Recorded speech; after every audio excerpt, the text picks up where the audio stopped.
Selamat siang. Saya pada siang ini mau memberikan pembacaan Alkitab dari Kisah Para Rasul 12, di mana menceritakan ayat 1 sampai 10 dari Yakobus mati, Petrus dilepaskan dari penjara. Dan ini kejadian ini sungguh menginspirasi saya untuk membagikan di mana peristiwa ini sungguh sangat dahsyat. Mari kita berdoa dulu sebelum kita membaca firman ini. Dalam nama Yesus, Tuhan Yesus, terima kasih banyak untuk siang ini. Kami bersyukur dan kami percaya Engkau Allah yang baik, Allah yang luar biasa Tuhan. Terima kasih banyak ya Tuhan Yesus. Kalau kami membaca firman ini Tuhan, kami mempunyai Engkau Allah yang luar biasa. Kami bisa hidup di dalam Engkau supaya kami bisa mengalami hal-hal yang dahsyat. Dan kami bertumbuh di dalam iman kami Tuhan. Terima kasih. Kami serahkan semuanya di dalam nama Yesus. Amin. Ayat 1. Kira-kira pada waktu itu Raja Herodes mulai bertindak dengan keras terhadap beberapa orang dari jemaat. Ya, pada saat itu orang-orang Kristen, murid-murid Yesus dikejar-kejar oleh Herodes karena Herodes tidak senang terhadap kekristenan. Ia menyuruh membunuh Yakobus, saudara Yohanes, dengan pedang. Yakobus pada saat itu dibunuh oleh Herodes dengan pedang. Ketika ia melihat bahwa hal itu menyenangkan hati orang Yahudi, ia melanjutkan perbuatannya itu dan menyuruh menahan Petrus. Pada waktu itu hari raya roti tidak beragi. Di Petrus pada saat itu juga ditangkap. Setelah Petrus ditangkap, Herodes menyuruh memenjarakannya di bawah penjagaan 4 regu, masing-masing terdiri dari 4 prajurit. Maksudnya ialah supaya sehabis Paskah ia menghadapkannya ke depan orang banyak. Petrus dijaga oleh 4 regu. Dari setiap regu itu 4 tentara. Jadi 16 orang yang bergantian mungkin menjaga Petrus. Dan itu seperti tawanan yang berat. Dan begitu ketat penjagaannya ya. Dan mereka, Petrus itu pada waktu itu juga dirantai kaki dan tangannya.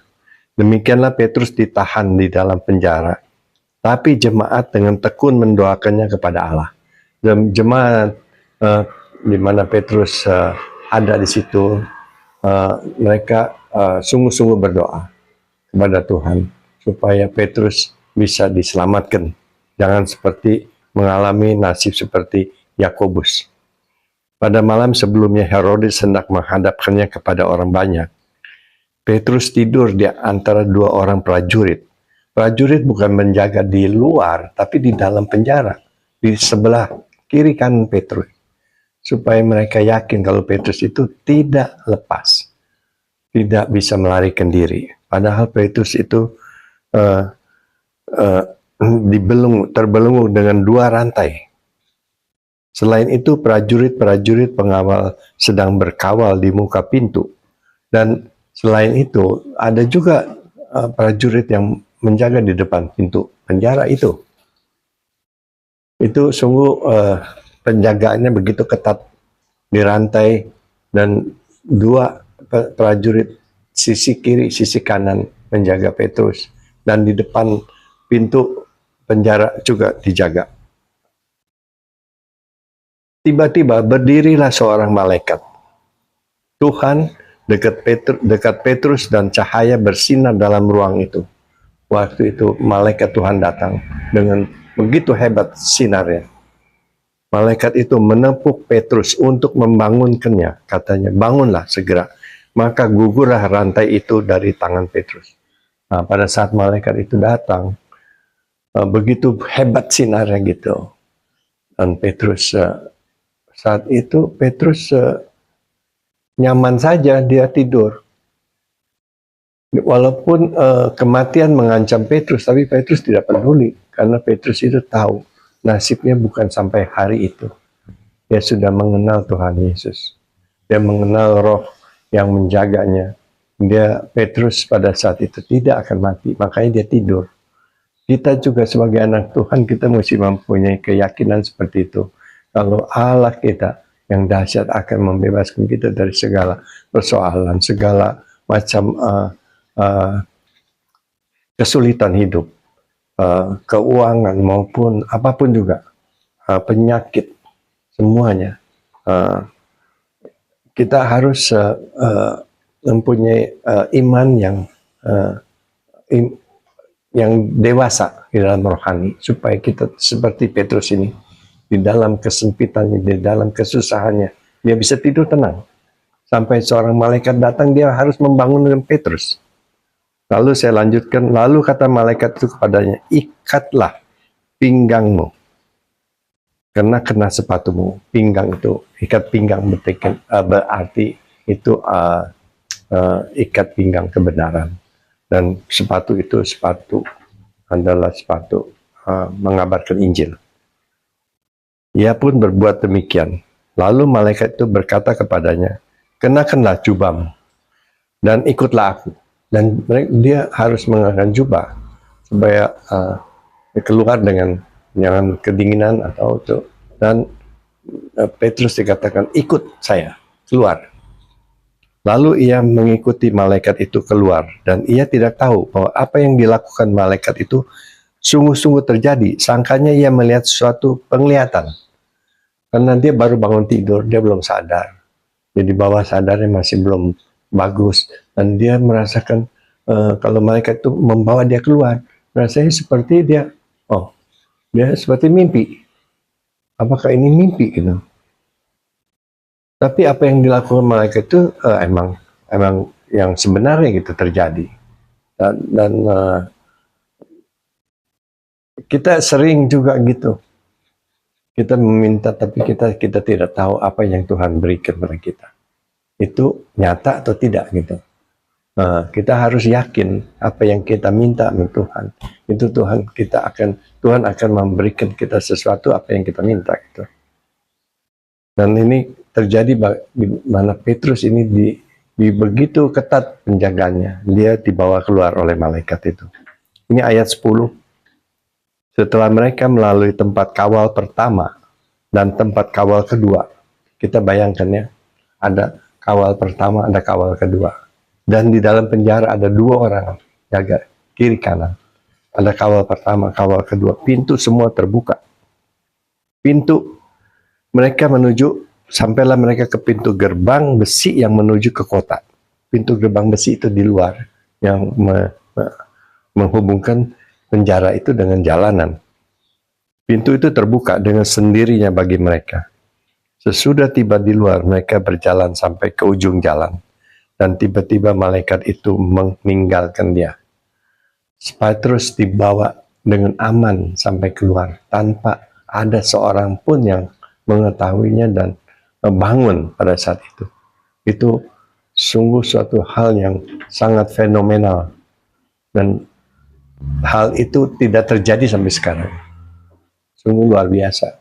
Kita sebagai anak Tuhan, kita mesti belajar tentang firman ini. Bagaimana kita mengerti tentang firman Tuhan. Kita berjalan dengan Tuhan. Semua Tuhan akan atur, Tuhan bereskan. Dengan hanya mengirim malaikat, Tuhan sudah bisa menyelesaikan perkara kita. Banyak anak-anak Tuhan juga yang hidupannya dari muda sampai tua disertai oleh malaikat. Malaikat itu menjaganya, memberitahu apa yang baik, apa yang buruk, apa yang kamu harus perbuat. Dan saya percaya juga bagi kita yang percaya dalam Tuhan, Tuhan akan sayang, Tuhan akan menjaga kita semua dengan malaikat-malaikat. Dan percaya kalau kita sudah dijaga malaikat, kita tidak perlu khawatir. Sering kekhawatiran menyelubungi kita, tapi dalam Yesus kita di dalam kebenaran, dan kita di dalam kepercayaan dan dalam kedewasaan iman kita bisa memenangkan banyak perkara. Tapi kita harus belajar setiap hari untuk dewasa di dalam iman. Petrus adalah seorang yang dewasa di dalam iman. Dulu dia pengecut, dia dulu banyak berbuat salah, banyak menyangkal Yesus juga. Tapi sesudah Roh Kudus bekerja, Petrus itu menjadi seorang yang dahsyat, yang kuat, yang sungguh luar biasa, yang bisa mengalahkan segala apa-apa. Dan dia bisa memenangkan jiwa sampai 3.000. Karena itu dia mempunyai kedewasaan di dalam rohani. Jadilah kita anak-anak yang dewasa dalam rohani. Jangan jadi anak-anak yang anak-anak Tuhan yang mempunyai sifat kanak-kanak. Itu dan kita harus setiap hari belajar merenungkan firman Tuhan, membaca firman Tuhan, berdoa, memuji Tuhan, berbahasa roh, dan semuanya itu akan meningkatkan level kita di dalam kedewasaan rohani. Ya, saya membagikan ini supaya kita dimotivasi untuk hidup lebih dahsyat lagi bersama Yesus. Jangan kita menjadi Kristen yang biasa-biasa, tapi Kristen yang seperti Petrus itu mengalami kedahsyatan. Sesudah cerita ini, sesudah ayat 10 ini, masih banyak cerita, masih ada cerita lagi yang dimana terjadinya kejadian yang lain lagi. Dan itu jikalau kita ada waktu kita bisa baca lagi nanti di rumah atau di tempat kerja ataupun dimanapun. Dan kejadian itu terus sampai Petrus di dalam tempat jemaat-jemaat yang sedang berdoa. Sampai saya membaca sampai ayat 10, sebetulnya ayat ini sampai selesai di ayat 19, ayat 19. Di mana ayat 19 dikatakan Herodes menyuruh mencari Petrus tapi ia tidak ditemukan. Lalu Herodes menyuruh memeriksa pegawai pengawal-pengawal itu dan membunuh mereka. Kemudian ia berangkat dari Yehuda ke Kaisarea dan tinggal di situ. Herodes satu orang yang lalim, dia membunuh pengawal-pengawal itu, padahal pengawal-pengawal itu tidak bersalah karena kuasa malaikat itu. Saya bacakan sampai sekian, dan biarlah ini menjadi kekuatan bagi kita semua, anak-anak Tuhan yang sungguh-sungguh mencari Tuhan dan bisa memenangkan banyak perkara. Karena kita adalah diceritakan menjadi lebih dari pemenang. Kalau lebih dari pemenang, sebelum kita bertindak kita sudah menang. Dan kalau kita bertindak kita menang lagi. Dan itulah namanya lebih dari pemenang. Terima kasih banyak semuanya untuk perhatian, untuk mendengarkan video ini yang menjadi berkat. Hari kita berdoa untuk menutup. Terima kasih Tuhan. Biarlah Tuhan firman ini menjadi berkat bagi kami semua, menjadi kekuatan bagi kami semua. Kami anak-anak Tuhan, kami diberkatin dan dijagai oleh malaikat-malaikatmu Tuhan. Terima kasih banyak Tuhan untuk firman-Mu ini. Biarlah firman-Mu ini menjadi kekuatan bagi kami. Kami mempunyai satu tameng dalam kehidupan kami untuk segala persoalan. Dalam nama Yesus kami berdoa. Amin. Sampai berjumpa lagi di lain kesempatan. Terima kasih.